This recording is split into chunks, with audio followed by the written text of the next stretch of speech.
Hey everybody, it's Maggie Mulhern from Modern Salon TV. I am here with, look at that, it's Sue Pemberton. We're here in New York City at the Pier 59 Studios, the very cool place really in New York. If you ever get a chance, just check it out. And Sue, tell us what your title is. I'm the International Creative Director for Hair Colour, Joico Hair Colour. And look at those eyelashes. Yes, I just had them done this morning. Cool eyelashes here. So we're here at the studios because Joico is putting together their 2016 collection. Sue and I were talking about vibrant colors and how this is such a big issue, and she's going to give you guys so many tips right now. We only have her for a couple minutes, so I'm going to reverse this. If you have any questions, ask me and I will ask her this. Here we go, Miss Sue Pemberton, take it away. Okay, Maggie, so the first thing I wanted to talk about is how do you customize your vibrant shades? And what we're going to do is we're going to use some of our clear, and this has no pigment in it at all. We're going to put a little bit into a bowl, and then all we're going to do is add the shade of choice, and we might maybe add 2 inches, 2-inch ribbon, 4-inch ribbon, really depends what we're looking for. And then all you do is you mix it up until you get the shade that you want. Well, how important is the clear? The clear is very important because you can actually customize all the shades. So for example, if you have a darker blue and you want to make a pastel blue or a paler blue, then you just add the clear in there. But the first thing you have to do is put the clear in the bowl first, put it in your pink or blue or whatever shade you're going to use, your green, and just mix it until you say, do I like that shade? Maybe you want it a little bit deeper, so you add a bit more pink. Okay. So in this particular case, let's say I have the green, and let's say I want to make a lime green. So I'm going to put a little bit of green into my bowl, and then I'm going to add lots of yellow because that's going to make my lime green, which is actually a really cool color. Somebody's asking what color line this is. It's the Color Intensities by Joico. Yeah, Joico Color Intensities. And then I'm just going to mix up my color look, and I'm going to decide, do I like the way that looks? Is that the lime green I'm looking for?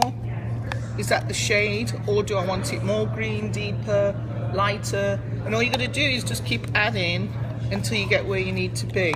But one thing I do want to talk about, and that is rinsing off vibrant shades, because I get asked this question all the time. A lot of times when we're rinsing, the colours bleed together because they're so vibrant and so intense. It doesn't matter what line it is. So what I've learned from my experience is you have to rinse with water and use shampoo at the same time. So you shampoo in and rinse in at the same time for 2 shampoos. Get all the product off as quick as you can, remove all your foils, shampoo and rinse. Don't do individual foils because the water can bleed into each other. So I do it together, 2 people, you know, one person's rinsing, one person's shampooing. Get it off as quick as you can, 2 shampoos, and then you can slow down. Okay, so what do you tell your clients? Do you say only wash your hair in cold water, don't wash your hair? Yeah, well, you know, you got to remember that intense colors, they do have a tendency to fade faster than normal tones. So what I tell my clients is try not to wash the hair for at least 48 hours so that the hair has time to set and the cuticle has time to close.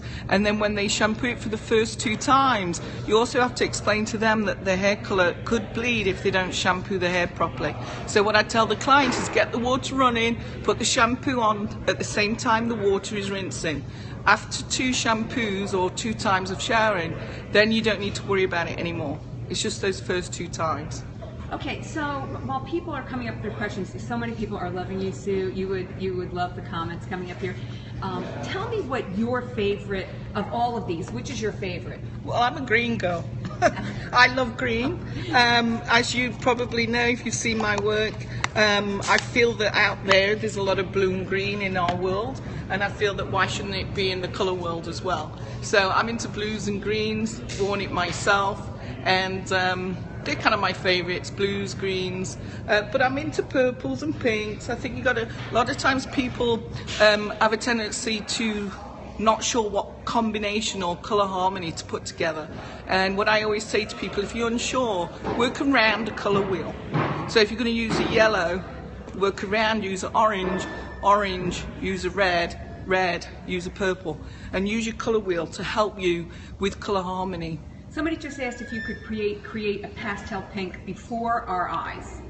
Absolutely. And everybody just so you know while she's doing it, it's cold water. Pink. Everything's cold water. So here's a pink that I've already mixed. I put some clear in there. Yeah? So let's just put a little bit more clear until we decide we like what we're looking for. So here's the clear, just going to put some more in. Going to stir it nice. And I'm looking, is that the pink I'm looking for? Is that pastel enough? Don't want it deeper, don't want it softer. And it's true to the eye. These colors are true to the eye? Yes, pretty much. What you get in the bowl is pretty much what you're going to get on the hair. But keep in mind they are semi-permanent colours, so you do have to pre-lighten the hair first. And how much do you have to pre-lighten it? What level do you have to get it to? It depends on the tone you're looking for. If you're looking for pastel shades, you need to pre-lighten to light blonde.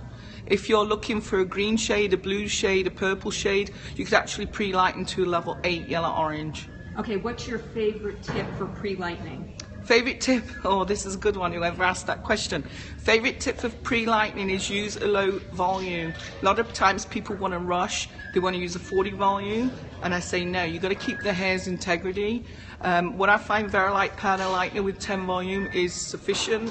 It will give me my lift I'm looking for in about 20-30 minutes. Okay, and somebody says, do you suggest toning the hair and then using colors? It's not necessary, but it also depends on what you're doing. So, for example, if you're looking to use the intensities to tone, because we do have a colour that's it's called titanium and it's a silvery grey, so you could actually mix that with clear and use it as a toner.